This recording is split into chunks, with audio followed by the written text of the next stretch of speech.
आपके बीच में आपके महबूब नेता, इस देश के करोड़ों शोषितों, दलितों और वंचितों की आवाज आजाद समाज पार्टी के राष्ट्रीय अध्यक्ष एडवोकेट चंद्रशेखर आजाद साहब को मैं आमंत्रित कर रहा हूँ कि वो आए और हम तमाम लोगों को राजस्थान की जनता को संबोधित करें।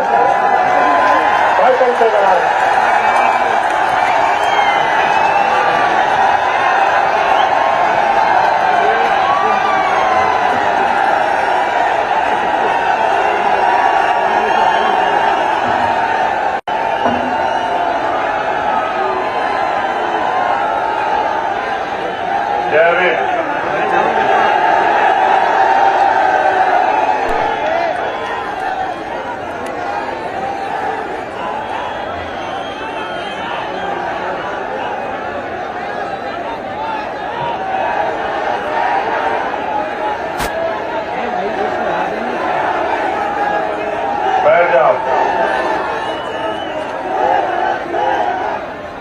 मौसम आज आपके साथ है।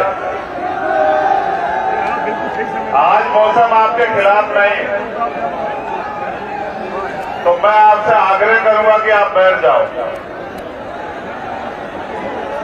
आपके जोर जज्बे का तो मैं कायल हुई। कभी राजस्थान के साथियों ने मेरे मान सम्मान को कमजोर नहीं पड़ने दिया राजस्थान में, मैं इस बात को जानता हूं। मैं इसको उतार के रख दूं अगर आपका आग्रह हो। मेरी पगड़ी तो आप लोग हो, मेरा सम्मान तो मेरी माए बहन है, मेरे भाई है, मेरे बुजुर्ग, और मेरा जीवन भी आप सबके लिए।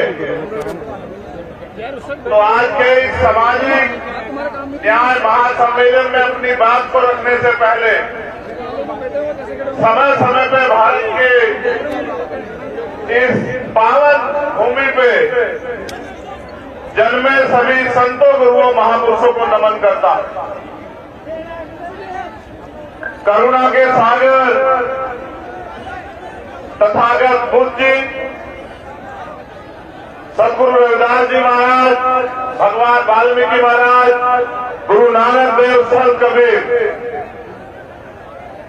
गुरु घासीदास, संत गाडगे जी महाराज, नारायणा गुरु, जिनकी आज जयंती भी है। और समय समय पे सामाजिक परिवर्तन के जो अग्रदूत पैदा हुए, जिन्होंने अपने जीवन का हर एक पल कमजोरों, शोषितों, किसानों, नौजवानों, मजदूरों, महिलाओं की तरक्की के लिए लगाया। राष्ट्रपिता ज्योतिबा फूले, छत्रपति साहू जी महाराज, पेरियार रामास्वामी नाइकर, पेरियार लाल यादव, बाबू जगदेव प्रसाद कुशवाहा, जननायक कपूरी ठाकुर, महामना रामस्वरूप वर्मा, भगवान बिरसा मुंडा, माननीय दीना भाना वाल्मीकि साहब, करोड़ों शोषितों, वंचितों को भारत में वास्तविक आजादी के करीब ले जाने वाले विश्वरत्न डॉक्टर बाबा साहब अम्बेडकर जी को नमन करता और नमन करता हूं सभी शहीदों को जिन्होंने देश की आजादी में योगदान दिया। शहीद आजम सरदार भगत सिंह, सरदार उधम सिंह, सरदार करतार सिंह सराभा, कोतवाल धन सिंह गुर्जर, माता दीन वाल्मीकि, विजय सिंह पथिक जी, ऐसे सभी वीरों को नमन करता हूं। बाबू सिंह दयाल चौरसिया जी को नमन करता हूं, मेरे गुरु, मेरे आदर्श मान्यवर साहब काशीराम को, और नमन करता हूं राजस्थान की इस महान जनता को, मेरी माताओं बहनों को, प्यारी बच्चियों को, नौजवान भाइयों को, युवा साथियों को और बुजुर्गों को। इस मंच पर उपस्थित हमारे प्रदेश और देश के सभी सम्मानित नेतागण, भाई संजय वाल्मीकि जी, भाई जितेंद्र अग्रवाल जी, भाई राम लखन मीणा जी, भाई अनिल खेड़वार जी, भाई अमरचंद हरसोलिया जी, भाई मोहनलाल बैरवा जी, भाई मुकेश बैरवा जी, भाई सुनील अस्ते जी, भाई महक सिंह जी, भाई हिमांशु वाल्मीकि जी, भाई निजाम चौधरी जी, भाई सत्यपाल चौधरी जी, भाई सतीश कुमार जी, भाई रविंद्र कुमार भारती जी, आप सबका भी बहुत बहुत धन्यवाद देता हूं इस भव्य आयोजन के लिए। और इसमें भी धन्यवाद देता हूं कि देश के सभी कोनों कोनों में जाके आप आजाद समाज पार्टी भीम आर्मी को मजबूत करने का काम कर रहे हैं। धन्यवाद देता हूं राजस्थान के भीम आर्मी के कार्यकर्ता को, सभी जिला कमेटियों को, बूथ कमेटियों को, विधानसभा कमेटियों को, प्रदेश कमेटियों को, और सबसे ज्यादा धन्यवाद देता हूं बहुजन मीडिया के साथियों को, अपने मीडिया के साथियों को, उनका भी बहुत बहुत धन्यवाद। जो खबर कोई नहीं दिखाएगा वो आपके जरिए, आज सोशल मीडिया का जमाना है, पूरा देश देखेगा। सम्मानित साथियों, पिछले 6 न्यायिक सम्मेलन हमने किए राजस्थान के अलग अलग कोनों में, और 7वां सामाजिक न्याय सम्मेलन समापन हमें वो यहां करना है। ये प्रदेश की राजधानी है। उसके साथ साथ जो हमारी साइकिल यात्रा, सामाजिक परिवर्तन आर्थिक मुक्ति साइकिल यात्रा जो चली हुई है, वो भी आगे बढ़ेगी और अलग अलग विधानसभाओं में हमारी सभाएं भी होंगी। और मेरा यह अटल विश्वास है कि इस बार राजस्थान की धरती ऐतिहासिक निर्णय लेगी और अमीरों को नकार के गरीबों के बच्चों को ताकत देने का काम करेगी। ऐसा मेरा विश्वास है राजस्थान में। इस बार यहाँ की सरकार से भी मुझे बहुत कुछ कहना है। कहना इसलिए है क्योंकि हम लोग प्रदेश की राजधानी में हैं। जैसी चमक सूर्य की मेरे चेहरे पे पड़ी है, ऐसी चमक आपकी जिंदगियों में आ जाए।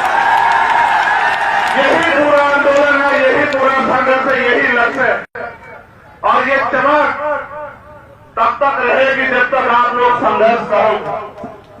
जिस दिन आपने संघर्ष का रास्ता छोड़ के सुविधा का रास्ता इख्तियार कर लिया, ये चमक भी चली जाएगी। मेरे साथियों, इस बात को आप लोग याद रखना।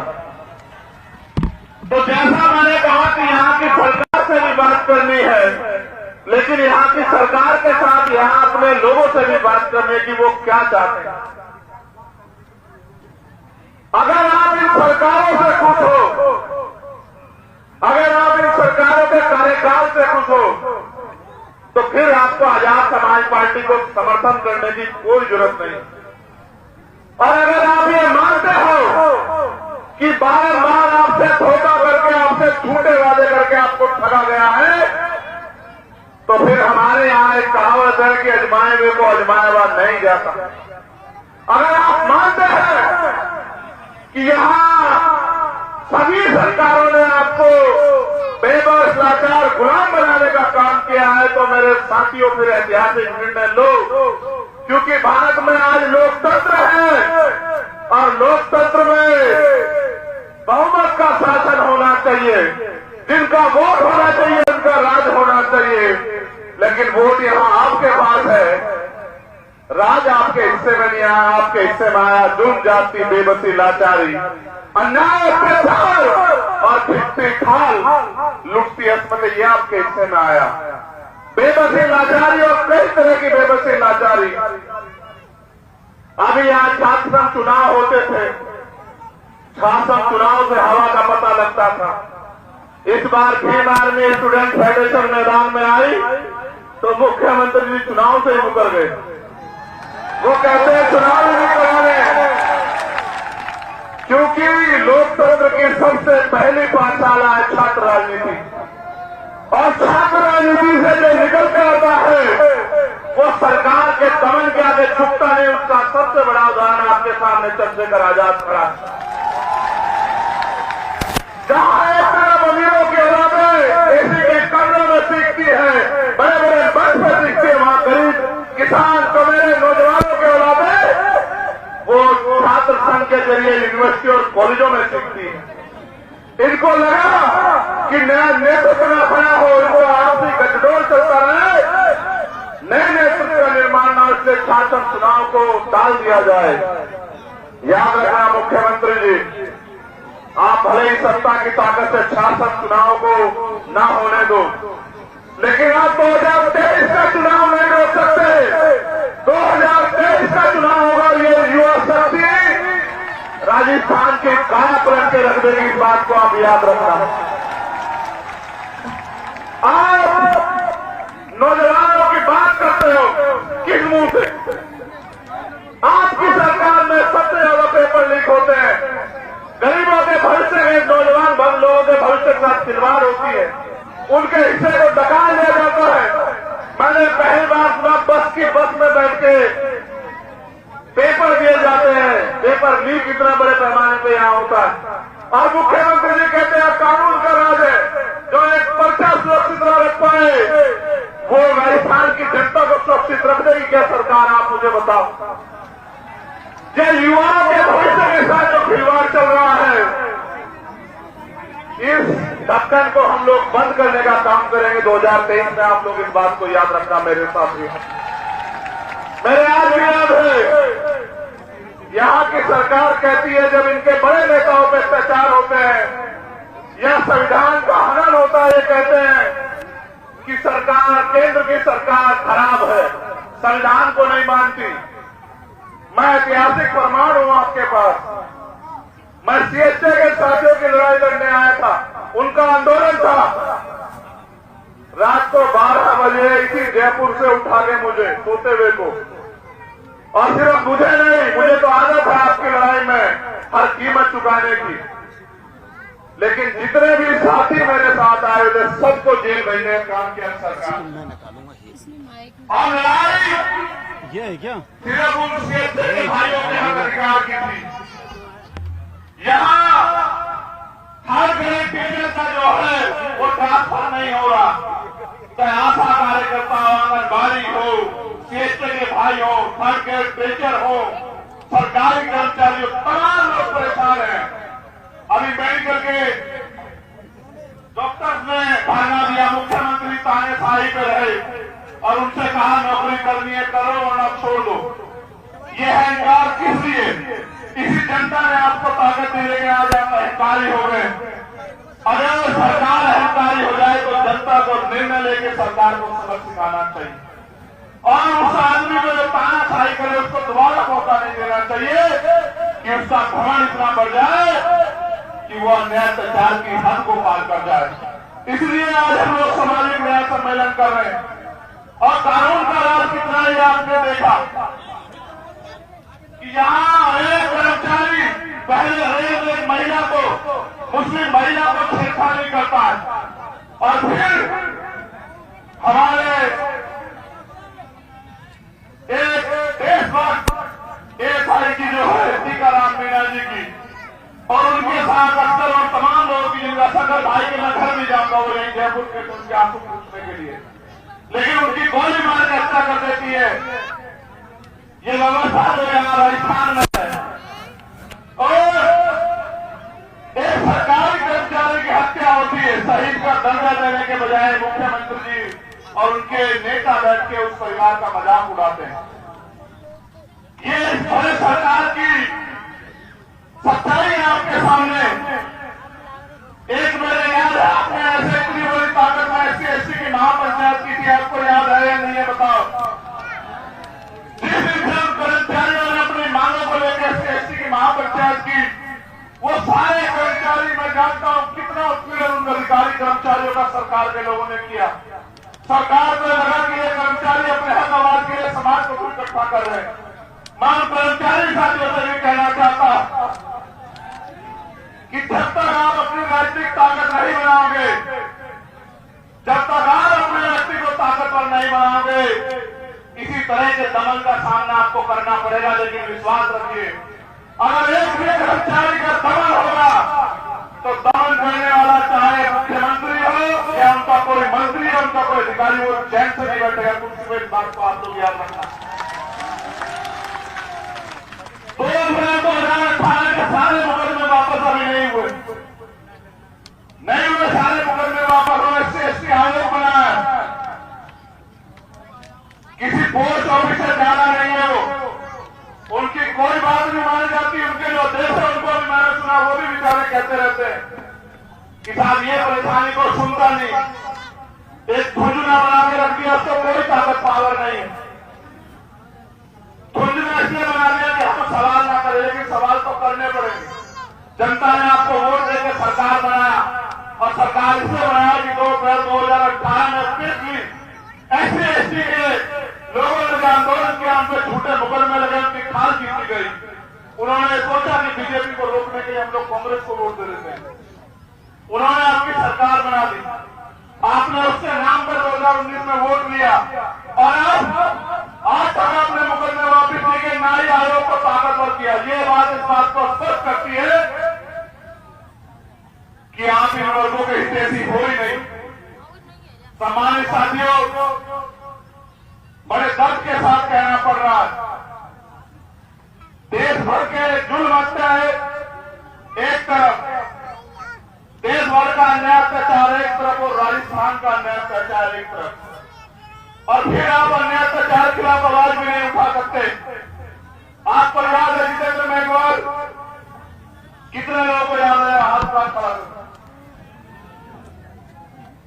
आपको याद है जितेंद्र मेघवाल, आपको याद है कार्तिक भील, आपको याद है पूजा भील, आपको याद है वर्षावती वाल्मीकि, आपको याद है प्रकाश नगर, आपको याद है बहन तोला गुजर, आपको याद है भाई पुष्कर कसाना, आपको याद है थाना गाजी, आपको याद है चूरू, आपको याद है पगड़ी,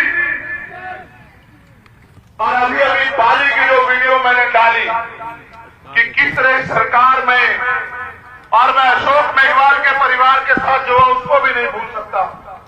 मैंने आपको हर नया पंचायत में याद दिलाया, जब भी आपने सामाजिक न्याय सम्मेलन किए, मैंने आपको याद दिलाया कि जुर्म जाति के अन्याय अत्याचार के जिम्मेदार हम लोग, और कैसे ये आपको जानना चाहिए। आज आप यहाँ हजारों की संख्या में आए, हम इसलिए जिम्मेदार हैं कि जिस वोट के दम पे हम अपना राज स्थापित कर सकते थे, उस वोट को हमने इनको देने का काम किया, और इन्होंने बदले में जो इनका स्वभाव है, इन्होंने बदले में वही अन्याय अत्याचार जुर्म जाति हमें देने का काम किया।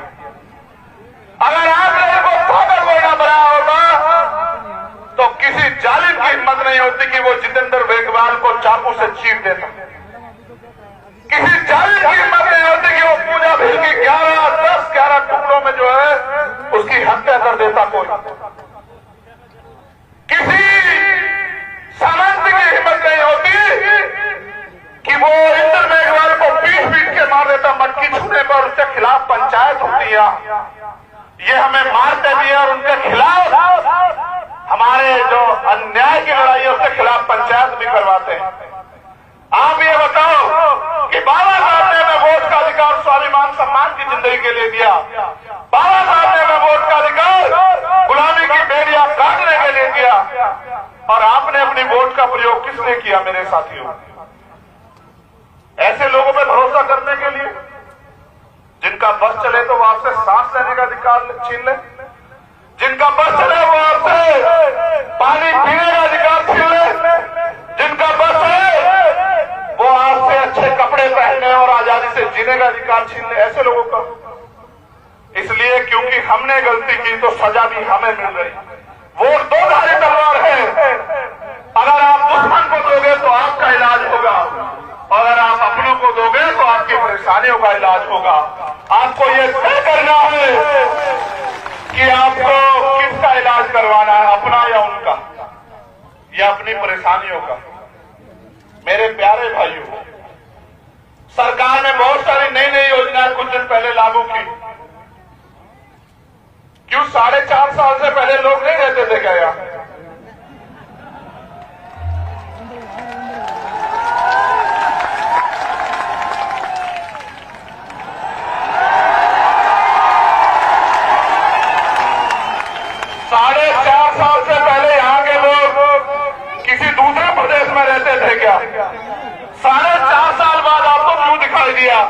कि यहाँ के लोगों को इन समस्याओं से निजात दिलानी है। क्यों 4.5 साल आप सो रहे थे क्या मुख्यमंत्री जी? मुझे कहना नहीं चाहिए, लेकिन क्या आप मेरा दर्द जानना चाहते हो? मैं उदयपुर आया जितेंद्र मेघवाल के परिवार से मिलने के लिए। इन्होंने मुझे एयरपोर्ट से वापस भेज दिया। मैं उसके बाद 3 बार आया। मैं आके प्लेन से उतरता नहीं, ये मुझे एयरपोर्ट पे अरेस्ट कर लेते और फिर गाड़ी में बिठा के दिल्ली छोड़ के आते। एक बार ये मुझे दिल्ली छोड़ के आए, मैंने इन पर फिर भरोसा किया। मैंने इनसे हाथ जोड़ कहा कि अकेला आदमी जाना चाहता हूं इंद्र मेघवाल के परिवार से मिलने के लिए। उस परिवार को मेरी जरूरत है। एक अकेला को ले जाने दिया, इन्होंने मुझे फिर अरेस्ट किया। ऑडियो कैप्चर ये मुझे फिर दिल्ली छोड़ के आए, ये मुझे दिल्ली छोड़ के आए। मैंने तत्काल फ्लाइट कराई, के आने से पहले मैं फिर आ गया। जब मैं आ गया तो अधिकारियों ने माथा पीट लिया, कहा तू आदमी है क्या है भाई? इतनी चिंता तो यहाँ के उन नेताओं को नहीं है, यहाँ के लोगों की, जिनको वोट देकर उनके एमएलए बना के यहाँ के लोगों ने बिठा, जितनी चिंता तुझे है। मैंने कहा कि उनका राजनीतिक रिश्ता है और मेरा उनका रिश्ता है।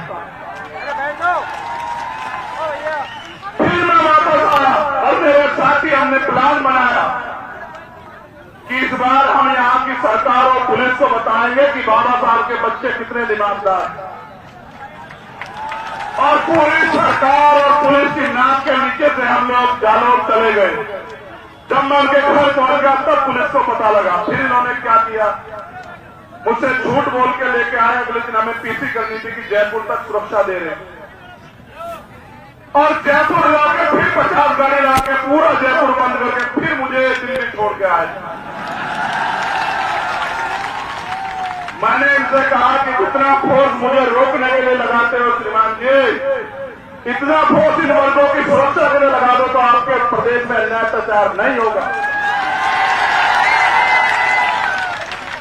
मैं आता भी तो खतरा गया, आपसे तो अपील करता कि आओ लड़ो, लेकिन मैं आपसे पूछना चाहता, ओम प्रकाश रेडर का परिवार इस मंच पे है, उसकी छोटी बहन जो मेरी भी छोटी बहन है, उस मां से, उस पिता से मैंने वादा किया था कि आपके बच्चे को न्याय दिलाऊंगा, अपने छोटे भाई ओम प्रकाश नगर को न्याय दिलाऊंगा। मैं क्यों आता, उसका सच ये है कि ओम प्रकाश नगर मरने से पहले सुसाइड नोट में यहाँ के किसी नेता का नाम नहीं लिखता। वो एक बात लिखता है कि मेरा भाई आएगा चंद्रशेखर आजाद मुझे न्याय दिलाने के लिए।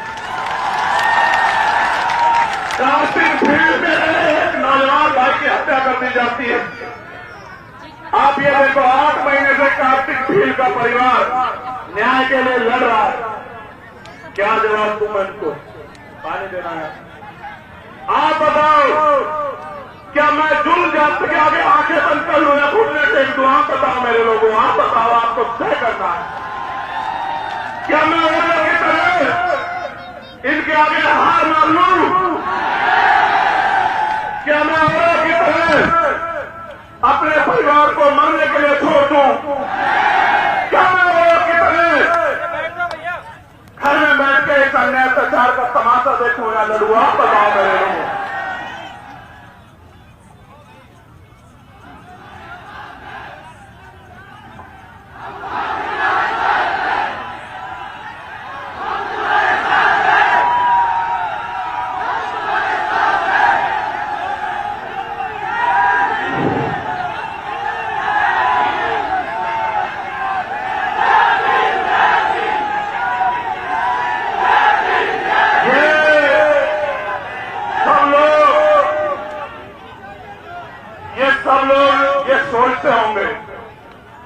कि हमें आजाद हुए 75 साल हो गए,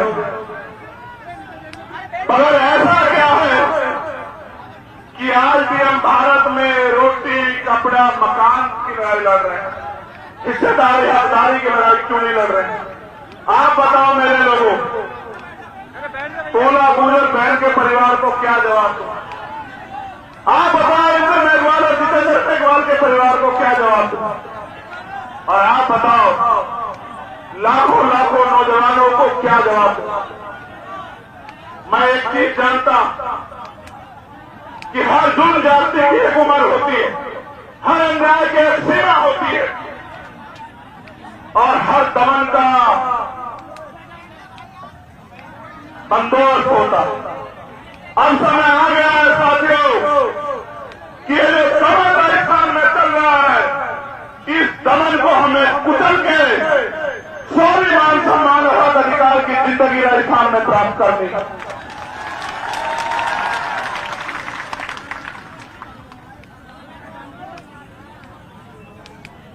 आज राजस्थान में पॉलिटिकल टूरिज्म भी चल रहा है। ये पहली बार नहीं हुआ, चुनाव आया है तो बहुत सारे लोग घूमने आए, गली गली घूम रहे हैं। उनकी जरूरत है भाई, उनको घूमना भी चाहिए। नहीं घूमेंगे तो आपकी वोट को बेचेंगे कैसे? आपके टिकटों को बेच के पैसे कैसे कमाएंगे भाई? उनको घूमना चाहिए भाई, उनको जरूरी है घूमना। मगर उनसे ये भी पूछना कि भाई आप 4.5 साल कहां थे? 4.5 साल आप भी मुख्यमंत्री की तरह सो रहे थे क्या? 4.5 साल में आपको इन कमजोरों का दर्द नहीं लगा? आज जब इनकी आवाज उठाने के लिए सैकड़ों नेता नौजवान राजस्थान में तैयार हो गए हैं, उन नेताओं के सपने को कुचलने के लिए आज पैसे वाले लोग पॉलिटिकल टूरिज्म कर रहे हैं राजस्थान में। ऐसे टूरिज्म करने वालों को, घूमने वालों को भी आप लोगों को जवाब देना है। मेरा तो एक ही बात को कहना है, एक चीज बहुत जरूरी जिससे आपको सावधान रहना है। जो भी नूह में हुआ, जो करने का प्रयास बरेली में किया गया, यहां जिनकी सरकार है उनसे हमें सत्ता छीननी है। लेकिन इसके बाद 2024 में सेंटर में भी जो भाजपा की सरकार है उनसे भी हमें सत्ता छीननी है। इस बात की भी तैयारी हम लोगों को करनी है।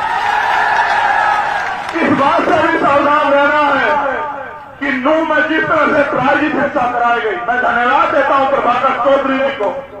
एक ऐसा अभ्यास जिसने सरकार के आगे घुटने नहीं टिके और जो लोग दंगा कराना चाहते थे बरेली में, उनको जवाब देने का काम किया, उनको भगाने का काम किया और एक ईमानदार अधिकारी को खामियाजा चुकाना पड़ा कि उनको हटा के वहां से उनका डिमोशन करके पीएचसी में लगा दिया गया।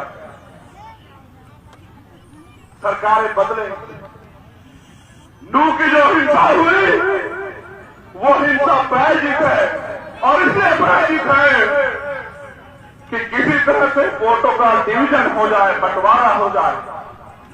नूह की जो हिंसा है वो हिंसा इसलिए है क्योंकि कुछ पार्टियों की दुकानदारी यहां हिंदू मुसलमान की राजनीति करके कामयाब होती। लेकिन मैं आपसे पूछना चाहता हूं कि हमारे महापुरुषों ने हमें जोड़ना सिखाया या तोड़ना सिखाया? आप बताओ मेरे लोगों।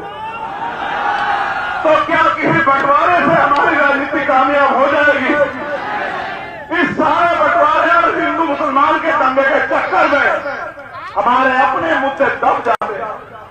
मैं गुर्जर समाज के हमारे नेता बैठे, मैं उनको पूछना चाहता हूं, क्या 72-74 गुर्जर समाज के वीरों का बलिदान भूल गए हो जिनको भारतीय जनता पार्टी की सरकार में गोलियों से उड़ाया गया, आपके खून से होली खेली गई?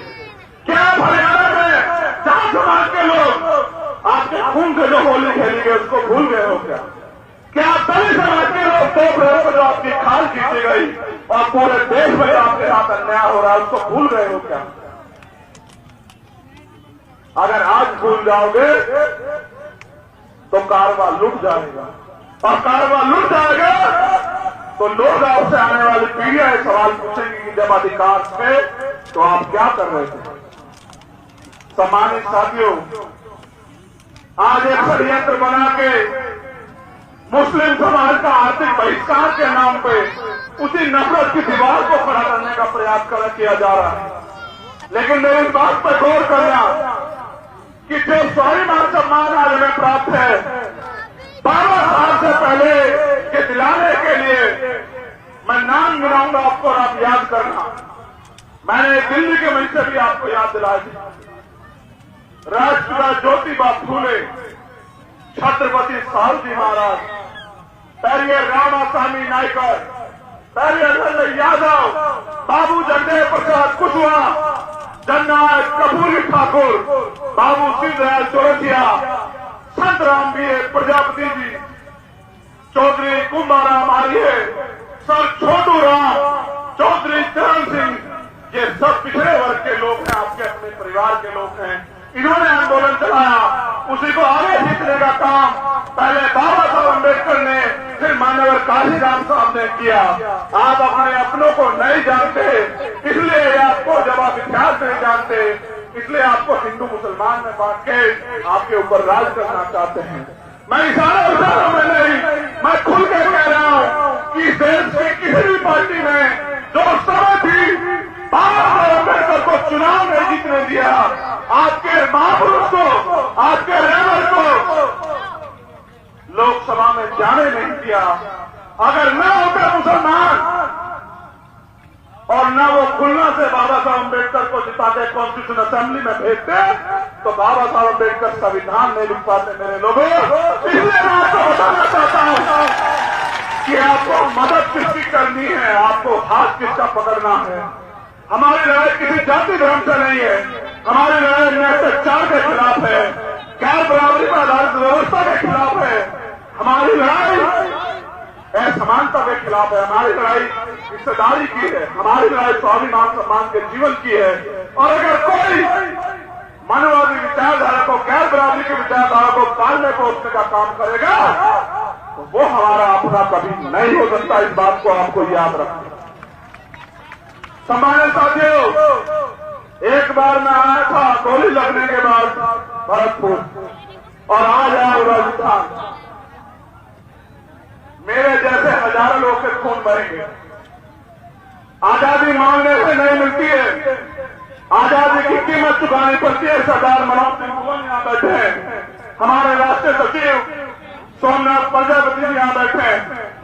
इतिहास गवाह है, मांगने सिर्फ ठीक मिलती है, अधिकार और आजादी छीननी पड़ती है और छीनने के लिए बल की जरूरत होती है।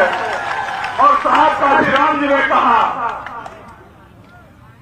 जिनका दल नहीं होता उनका बल नहीं होता, और जिनके पास बल नहीं होता उनकी समस्याओं का हल नहीं होता।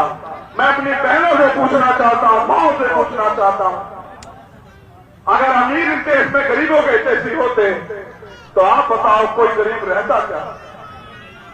आप जानते नहीं राजस्थान का हाल, न पीने को साफ पानी, न रोजगार, चारों तरफ से महंगाई की मार, चुन जाति अत्याचार। एनसीआरबी का आंकड़ा देखो, डाटा देखो तो रूह कांप जाती है। क्या क्या नहीं कहा पिछले 5 साल में। मेरा आपसे सवाल है, आगे भी ये सहना चाहते हो क्या? आपने सबको अवसर दिया, सबको ताकत देकर भेजी। हर्षावधि पर हर्षाधिपति वाल्मीकि को किसने पीटा? वो विधायक कौन सी पार्टी का था बताओ मेरे साथियों? वो विधायक कौन सी पार्टी का था बताओ मेरे साथियों? कौन सी पार्टी का? नहीं, जोर से बताओ, बहुजन मीडिया के साथियों को पता लगना चाहिए कौन सी पार्टी का था, किसकी वोट से बना? आपकी वोट लेके आपको पीटने वाले लोगों को दोबारा से मौका दोगे क्या भाई? आप जानते नहीं कि वो आपकी वोट लेके किसका इलाज करेंगे? आपका, आपको नुकसान पहुंचाएंगे, आपकी सच्ची लड़ाई लड़ने वालों को नुकसान पहुंचाएंगे। आपको ये तय करना पड़ेगा कि आपका अपना दल आजाद समाज पार्टी, उसका चुनाव निशान क्या है, जरा जोर से बताओ। नहीं और जोर से बताओ, पहले तुम्हें पता लगना चाहिए।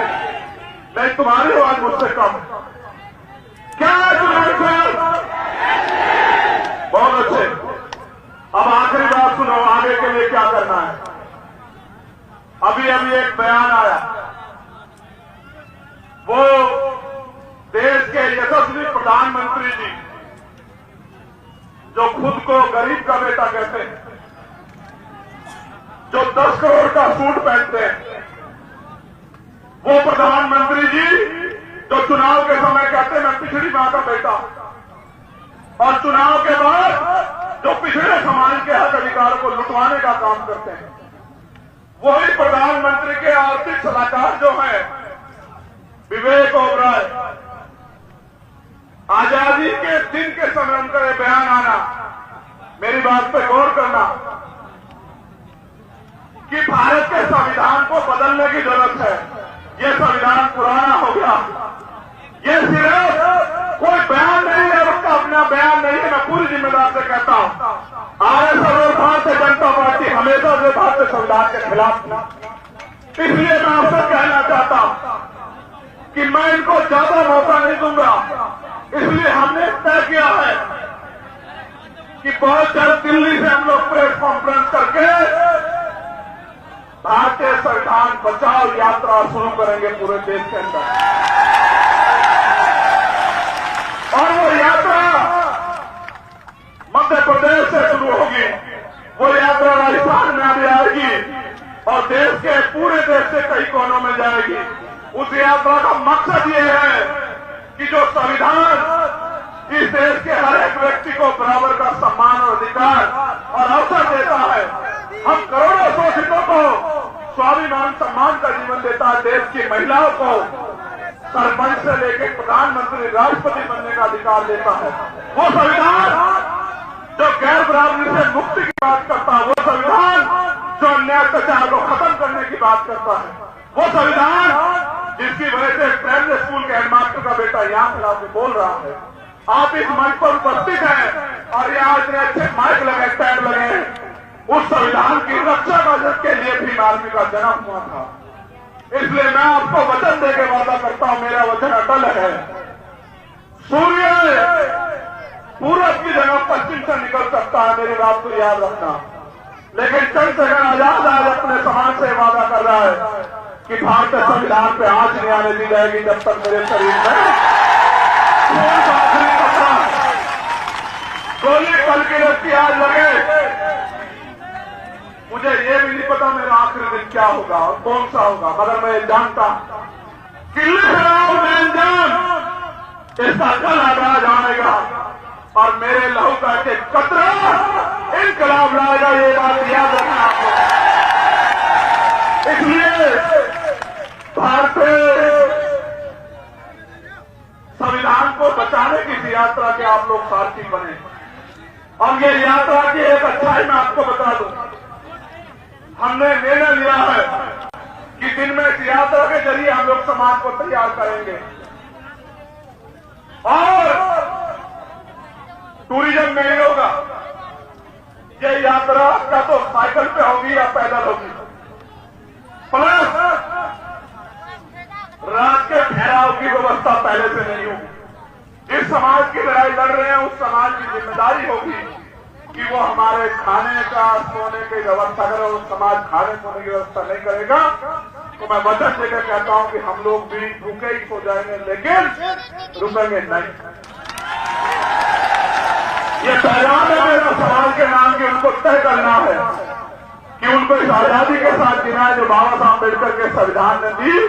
ये आपको इंतजार करना है कि जब संविधान खत्म हो जाएगा तब आप लड़ पाओगे। आप इतनी बड़ी संख्या में आए, मैं आयोजक कमेटी का धन्यवाद देता हूं। प्रशासन की बहुत अच्छी व्यवस्था रही।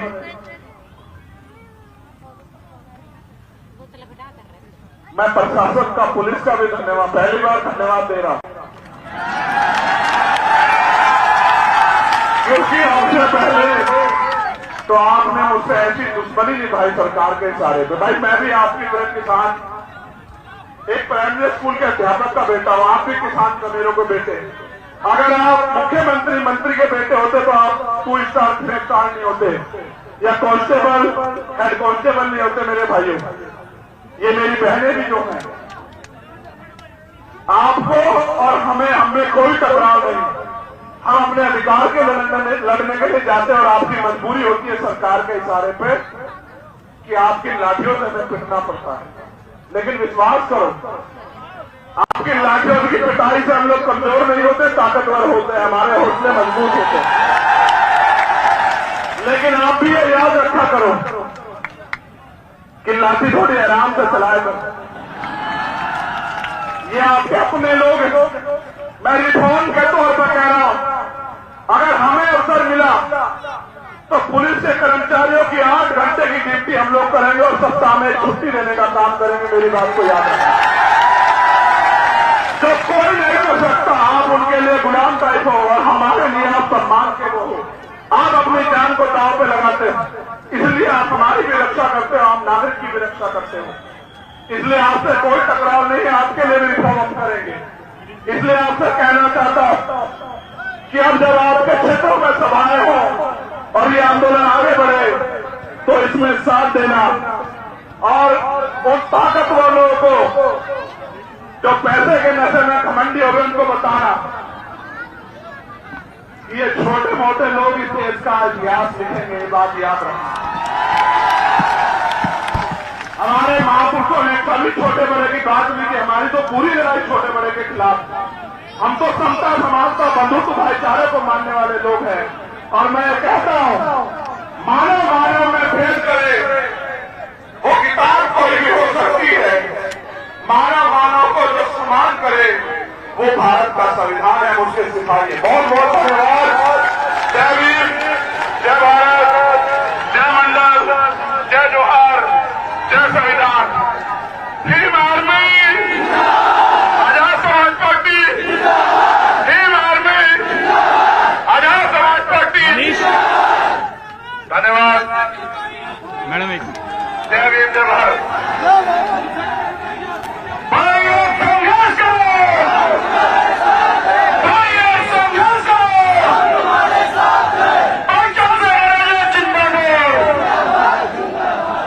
मनीष, ये एक छोटी सी प्यारी गुड़िया, आपने इसको देखा भी होगा।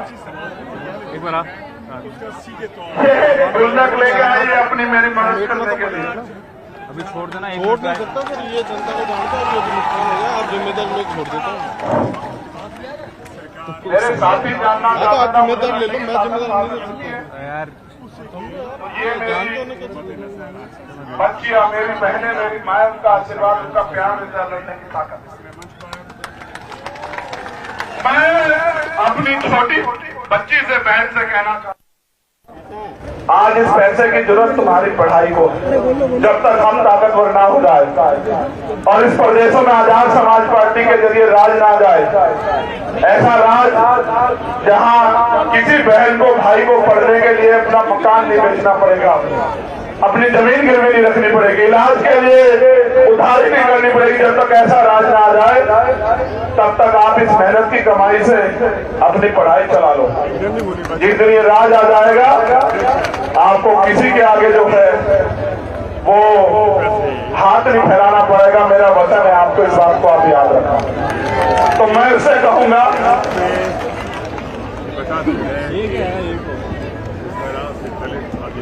ये क्या कह रही है सुन लो।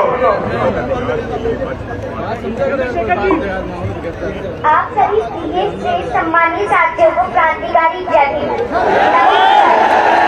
साथियों, जैसा कि हमारे बड़े भैया जी माननीय एडवोकेट चंद्रशेखर आजाद जी हमारे लिए इतना ज्यादा संघर्ष करते हैं, क्या हमारा फर्ज नहीं बनता कि हम अपने भैया जी को सपोर्ट करें? क्या हमारा कोई फर्ज नहीं है? मैं अपने भैया जी को, जो मेरे को पॉकेट मनी मिलती है, वो मैंने एक पिगी बैंक में डालकर उसको पूरी तरह से कलेक्ट कर अपने भैया जी को दिया है। अगर भैया जी ने नहीं लिया तो मुझे बहुत ज्यादा गंदा लगेगा। तो मैं आप सब भैया जी आपसे रिक्वेस्ट करती हूँ कि आप ले लें।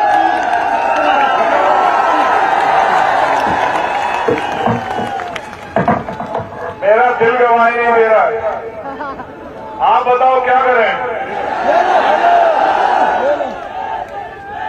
आप कहोगे वो करेंगे। ले या जाने बताओ? ले ले। ठीक है, धन्यवाद। जुग जुग जियो। सुमेर सिंह दिवाकर, प्रदेश महामंत्री अखिल भारतीय युवा गुर्जर महासभा, वो अपने साथियों के साथ आजाद समाज पार्टी ज्वाइन कर रहे हैं। मैं उनका धन्यवाद करता हूं और मैं अपने भाइयों को विश्वास दिलाता हूं कि उनके सम्मान की और उनके अधिकारों की रक्षा होगी आजाद समाज पार्टी की। में बहुजन समाज का प्लेटफॉर्म है, ये नारा इसका हमेशा रहेगा, जिसकी इतनी संख्या भारी उसकी इतनी हिस्सेदारी। बहुत बहुत धन्यवाद।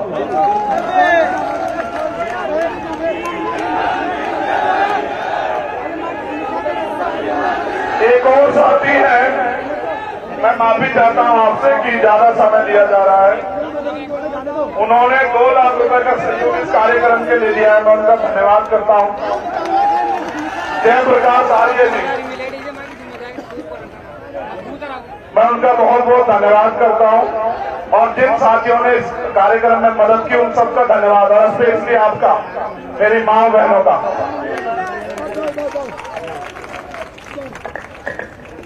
ये प्यार बना के रखना, अपने खून से सींचूंगा इस आंदोलन को, कभी आपके मान सम्मान को कमजोर नहीं पड़ने दूंगा, याद रखना।